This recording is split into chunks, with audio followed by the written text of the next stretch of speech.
there is a video that I wanted to start off with actually, and that's on Dr. Mike's channel here.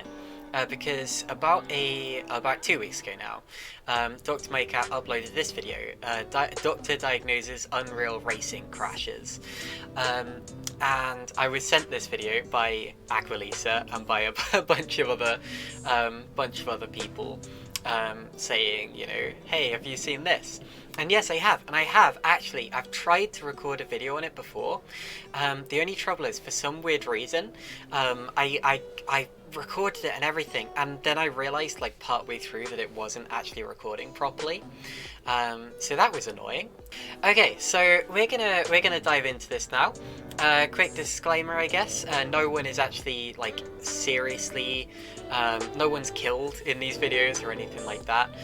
There are some injuries, let's say, but nothing like graphic or whatever, so this is kind of suitable for all audiences.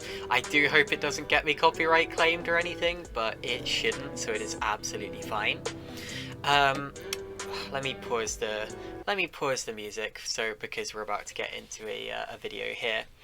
Dr. Mike is awesome. Dr. Mike does, he's a real life family medicine doctor, and he, you know, reacts to a lot of things and fact checks a lot of things, as you can see here. And yeah, if you don't know Dr. Mike, he's definitely worth checking out, but you know, you're much more likely to know Dr. Mike than me, so chances are you've probably already heard of him. Right, before I get even more distracted, let's get into this for the second attempt, I guess. There are some mean crashes in NASCAR, F1, Indy, and we're gonna watch some of the meanest ones. But know that everyone survives in the clips that we're about to watch, and we're gonna talk about the medical situations in each of these scenarios. Also, huge... I do wish that he'd said before this video started that there are some injuries in this. Yes, no one gets killed or whatever, but there are some like very serious accidents that did lead to some relatively life-changing injuries in this, as you will see. We'll talk about that more as we get into this, but yeah, that's just it as a disclaimer, and there's nothing graphic or whatever, so it's not too bad. Thanks to ShipStation for sponsoring this video. Pee-woop! Pee-woop, as he says. Okay, we are starting with a really big one here. First thing I noticed, the date is wrong. It says 2021 because I think that's the date that this video was uploaded to YouTube, but the actual accident happened in late 2020. This was at the Bahrain Grand Prix in 2020, and what you're about to see is Romain Grosjean going through the barrier in a fiery ball of flames. Formula One action. Honestly, the Surviving F1 series is fire if you haven't watched it yet. Drive to Survive is good for, like, I guess, newcomers to Formula One. I personally haven't watched it. I've seen some of the clips. I think they tend to kind of over-dramatize it a bit, but, you know, I'll stop pausing every 10 seconds now, and we can actually start to get into this a little. Where would his body be? It looks like it would be split in pieces. Yeah, so his body in this one ended up kind of on the other side of the barrier. You can kind of see here, if you see where I'm highlighting with the cursor, the actual monocoque of the car is wedged into the wall. And this tail bit, you can completely ignore the tail bit because it's come off. This is quite a case study of an accident because there are so many things in this one that went very wrong, and that didn't work as they were supposed to. So first of all, this type of barrier is called the Armco barrier. It's been used in Formula One since the 1960s, and it's seen many changes through the years. But basically, it's supposed to be quite a flexible barrier, so that if a car, let me see if I can get this on the camera. If a car goes into the Armco, rather than kind of digging in and going straight through like that, a car will kind of bounce off because the barrier flexes. In this case, it flexed too much, probably because of the angle that the car hit. And you can see these different little slats that the Armco is made of have just been completely like punched through in the middle. And that's entirely to do with the angle and the force that the car hit the wall at. But it's not supposed to do that at all. At that point, it grabbed the car.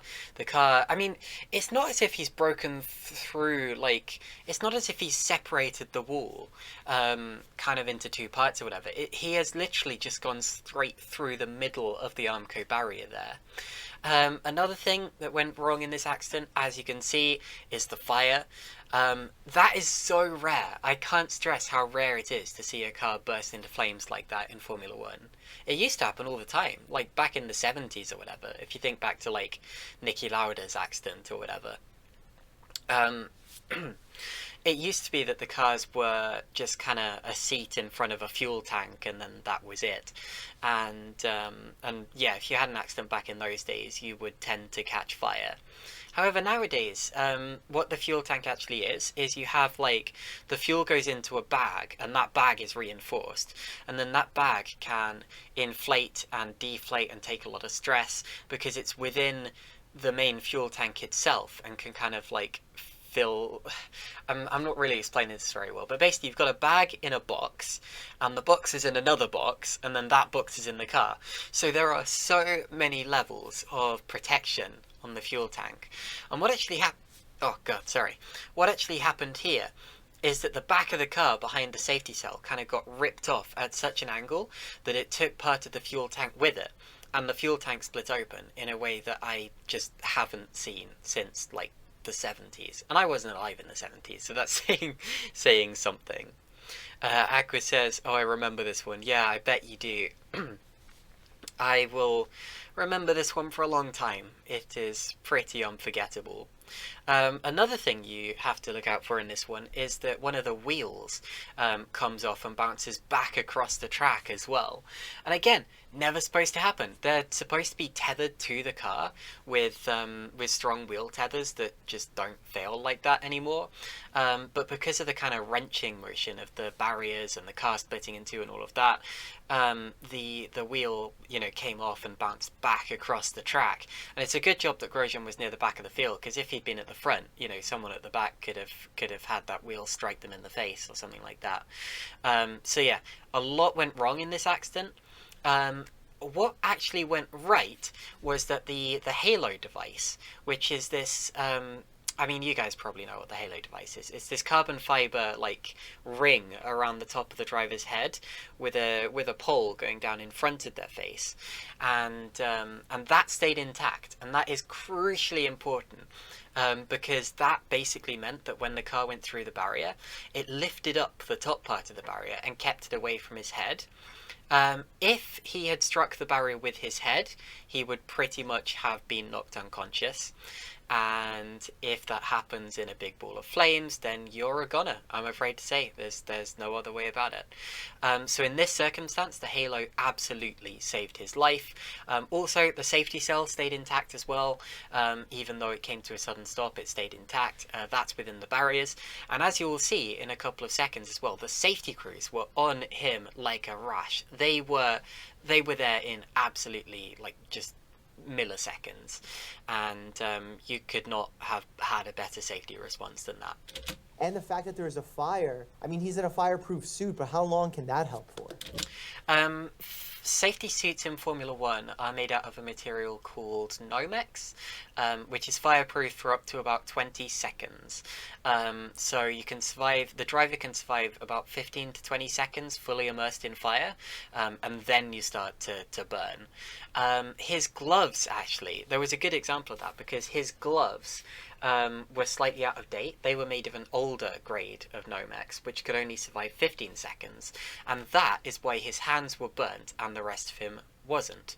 If you didn't know, Grosjean, he walked away from this accident. He survived it. He had quite severe burns on his hands, and he has quite severe scarring to this day, but he returned to racing in 2021, and he's still professional to this day. Oh, there he is. He's trying to get out. Yeah. Oh my God, you gotta spray him down. See, the problem with spraying down directly the person is it's good and bad at the same time. Good in that you're dousing the flame, but the reason you point the fire extinguisher at the base of the flame is to literally suffocate the flame. And when you're shooting it at a person's face, you're essentially suffocating the person as well. See, the dangerous part would be if he was knocked unconscious, because then he wouldn't be able to climb out of the car. That's what I'm saying. And I'm glad Dr. Mike brought up the whole fire extinguisher suffocation thing, because I mean that's where Dr. Mike's expertise comes in.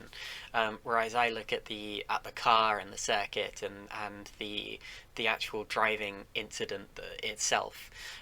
So I think me and Dr. Mike make quite a good team here. Teamwork. Pee-woop. Look, you could see that the medical delegate is trying so hard to get near him, but the flames must be so hot. That medical delegate's name, delegate, not delicate, he's anything but delicate, is Alan van der Merwe, and he did an incredible job that day. I mean, Grosjean was climbing out the car anyway, but what if he hadn't, you know? Van der Merwe was on the scene right away, and deserves all the praise he gets for that. Wow, he's walking away from this? Not even walking, my guy is running away from him. Not only has he survived going through a barrier at 160 miles an hour. 160 miles an hour? And how is he not concussed going from 160 miles an hour to 0 so quickly? Oh, the he would have danger had in concussions. crashes is going from a high speed to a 0 speed. And there, did you see the wheel? Did you see the wheel there in that last little bit? Let me mute that and go back a bit. Watch the wheel flying back across the track. Right there, look at that. If there had been cars behind him, that could have been a completely, that could have been a Henry Surtees situation.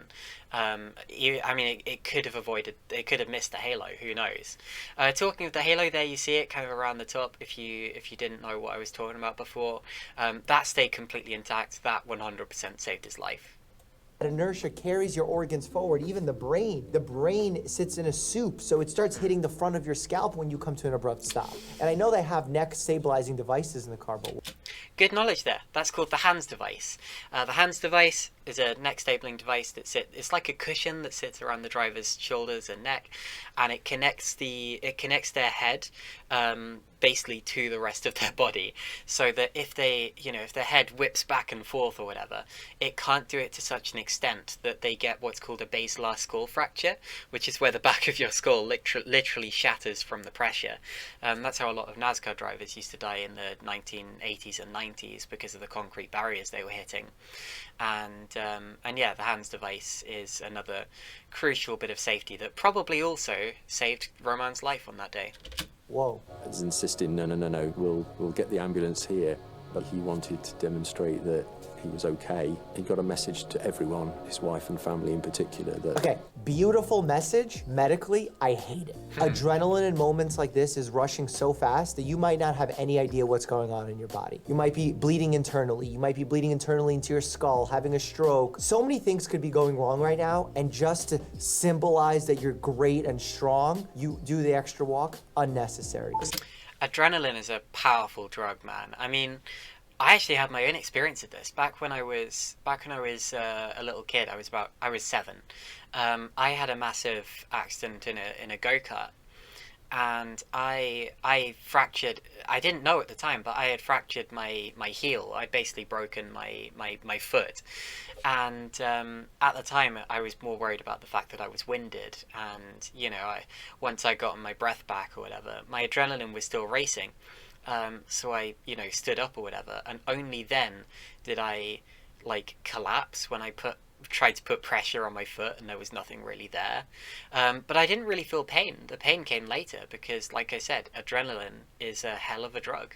Looks like he only suffered minor burns to the back of his hands, a sprained left ankle, and was discharged from the hospital soon after. That's crazy. That's all that happened. I mean, I sprained my right ankle walking to the refrigerator the other day on Bear's Toy, and this guy's surviving a 160 mile an hour wreck. Outside making a move. Oh, Robert Okay, Wickens. Indy. For those of you who don't know, I was with Mario Andretti in an IndyCar. Freaking cool. Did a lap. How about you? 1978 world champion Mario Andretti.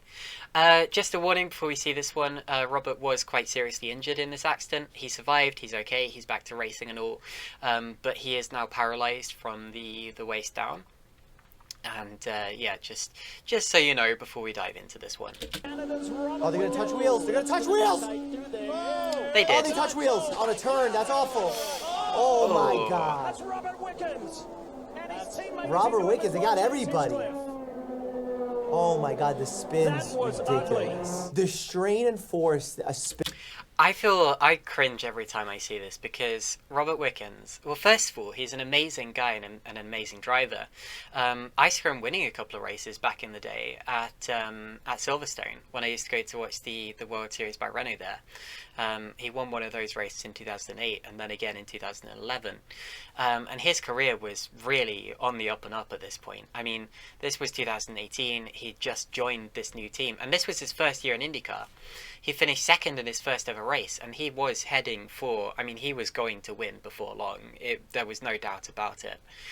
And then this happened, and it cut his time in IndyCar completely short.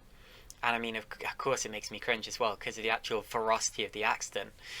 He gets up into the wall. Let's play this a bit further. Spin like that puts on your neck, I can't even begin to understand. Because when So you can see how the wall's made here. This is a typical oval, like, speedway catch fencing. It's made from kind of upright poles, and then you have, like, basically chicken wire just connecting these poles. Cars are never supposed to get up that high. This bit of the barrier, this is the safer barrier. That's the bit that's supposed to stop cars. Cars are not supposed to get airborne. And the catch fencing here is basically a last resort. Its main purpose is basically just to stop little bits of debris from flying up into the crowd. From a safety point of view, if a car gets up into the catch fencing, it's a bit of a disaster because these poles here, there's no padding around them or anything. They are absolutely unforgiving, and they will catch the car and they will spin it around and they will stop it from a very, very high speed. And yes, Robert Wickens ended up being very severely injured in this one just because of the force that these metal poles caused the car to whip around at. It was very nasty. Also, he nearly landed on top of Ryan Hunter-Reay here. We're very lucky that this wasn't a double serious injury situation. I took those turns with Andretti, I felt it in my neck, like my whole head being pushed to one side. When you're spinning like that, constantly changing direction, the amount of G's is incredible. Nothing like even my F16 experience. Cool. Violent crash, Pocono. Well, talking about the G-force of accidents like this as well, if you've ever been in a go-kart, you can feel yourself kind of being shifted to one side or the other going around the corners or whatever. But in a go-kart, you're not strapped in. In one of these cars, you are strapped in so tightly. You have a 6-point racing harness and all of that. And this 6-point racing harness just does not allow you to move. So all of that energy, it still has to go somewhere. So it goes through your neck. And that's why these drivers are always talking about, neck pains and, spinal injuries or whatever. Because when you are cornering and when you have an accident or whatever, the force isn't going through your body necessarily. It's going through the car and it's going through your neck. Raceway, which is where I did mine, by the way. Confirmed Thursday night that he is paralyzed from the chest down? No way. So if it's chest down, likely that means that there was some kind of spinal cord injury. And obviously from a spin like that, as I was saying, you're putting so much torque on the spinal cord. Robert's, you can see the hand control system that he's using there. It's like a 3-layered steering wheel. And this bit at the back here, he pulls it as part of he's got the gears back there and the brakes and all of that. It's so freaking cool. I love it when drivers do this because it shows that racing really could be for anyone. There are no real limits to what you can do as a racing driver. And earlier this year he got a win actually. I think he won a touring car race at Daytona, and that is so freaking cool. He's not the only one. Alex Zanardi raced with hand controls. Billy Munger raced with hand controls. There have been a bunch of them, and Robert Wickens is just the latest in a long line of legends in that sense. That it's no surprise that there was severe damage. Ryan Newman off turn 4 for the final time. Blaney to the outside. Oh, car's fishtailing. Fishtailing. Bang. Why? Oh, and he takes another hit. In a shower of sparks on his roof. The roof, amount of sparks in there. Ryan Newman comes across the line. 4th. Newman got turned. Jesus. Went up in the air. As he came down, was hit by another car and launched skyward. In traditional... Before he says his thing, sorry, Dr. Mike. So It looked, if you look at that situation from like a European racing point of view, if you think of like Formula One races where the racing tends to be quite respectful or whatever, that accident looks quite needless. So you've got to understand that in America, in NASCAR in particular, it's a very different mindset towards racing. You know, wrecking someone to get to the finish line is just how they do it. You know, these cars are designed, these NASCARs are designed to kind of hook bumpers sometimes and push each other around the course. And on a speedway like Daytona, where this accident happened, they never brake. They are using each other as kind of pushers and bumpers and all of that. And it means that on the final lap, you've got to do something different to avoid just kind of pushing your opponents to the win. And in this case, it was Ryan Blaney and Denny Hamlin coming up behind Ryan Newman on the last lap of the Daytona 500. And they got a bit aggressive. And this kind of thing happens all the time. There are accidents like this pretty much every time that NASCAR goes to a super speedway. And it's just part of the sport, you know. Ryan knew that this was something that could happen and all of that. And yeah, it's just kind of part of the sport. When you see it again on the replays, take note that there are two major impacts in this one. First of all, you have the hit into the wall, but the worrying one, the really, really nasty one, is when he's upside down and he gets smacked in the roof by, I think it was Cole Custer's car coming through, because cars are never supposed to be hit in the roof. They have reinforced roll hoops and all of that, and in this case that undoubtedly saved his life, but even so, he was knocked unconscious and he was in hospital for quite a while. This is another accident where it's honestly quite amazing that he survived. Car accidents, like on the highway, they have this device called the jaws of life to actually cut through the doors and other mechanical obstacles that might be in the way to free passengers. I wonder how they do it here. They've used the jaws of life before. They have, you know, emergency crews on hand and all of that. And yeah, I've seen the jaws of life used. It's never a good sign when the jaws of life are used, because it usually means that the driver has a spinal injury and they don't want to risk, you know, pulling him out of the car or whatever. But yeah, I mean, one thing you might not know about NASCARs is that they don't actually have any doors. The way you get out of a stock car like this is through the window. So if medical personnel have to pull you out of a car like this, they have to pull you out through the window, and that's why if there is like a spinal injury or whatever, you know, you sometimes have to see the jaws of life being used, but it's never a good sign. And on this occasion, luckily, Ryan was able to come to and then be extricated from the car safely. To go to the outside, then the inside, they lock bumpers. There you see them locking bumpers, yeah. God. And He there's hit the second side hit. there really hard. Again, a lot of pressure on the neck. Being upset, like this is okay. Again, there's no rapid stop where you have that inertia of the organs potentially experiencing a high G-force. So this sliding effect is actually life-saving. Yes. He would later hold an interview with Today on March 11th where he discussed the crash, revealing he was knocked out and sustained a bruised brain. Bruised brain, essentially, he had a concussion, probably a counter-coup injury from getting hit on one side. And remember, when the brain hits one side, it then automatically bounces to the other side because it sits in that we haven't suit. seen any It's called a counter-coup injury, but glad to know that he's alive. Let's take a minute and talk about Chip Station. Let's not. Okay. Through the tri-oval, checkered is waving. Ernie Evans wins and Rusty spins and gets there. Oh, he's flying. Rolling. Okay, if I'm trying to gauge... Did you notice as well, I was just talking about how at super speedways they always tend to crash to the line. This is another example of that. With Rusty Wallace here at Talladega in '93. One thing that's interesting about this one is, if I remember correctly, Rusty had only just recovered from a serious injury, so he's gone and got himself injured in a separate accident. He's returned to racing, I think a couple of years later, and then he's had this crash, and yeah, pretty nasty. Gauge the risk of an accident. This is probably one of the safest ones we've seen so far. Not to downplay the injuries that happened here, but because again the car kept rolling, that looks terrifying, but usually creates the safest stop for the car. Dr. Mike is right here. I would be more worried in this scenario than in most other roles, because first of all, I mean, he was going quite a high rate of knots when that car flipped over. The thing that interests me about this one is that the grass seems really boggy on that day. Like, do you see when the car kind of dips into the grass for the first time? It does seem to have quite a big like deceleration. It seems to slow down quite quickly, and then it digs in again every single time he lands. I think he'd have been much better to have landed on concrete. Like if he'd landed on the circuit or whatever, he probably would have just kind of slid on his roof for a while and not bounced along like that. And that would have been better, because your internal organs don't really like being tossed around like that. I think it kind of goes without saying.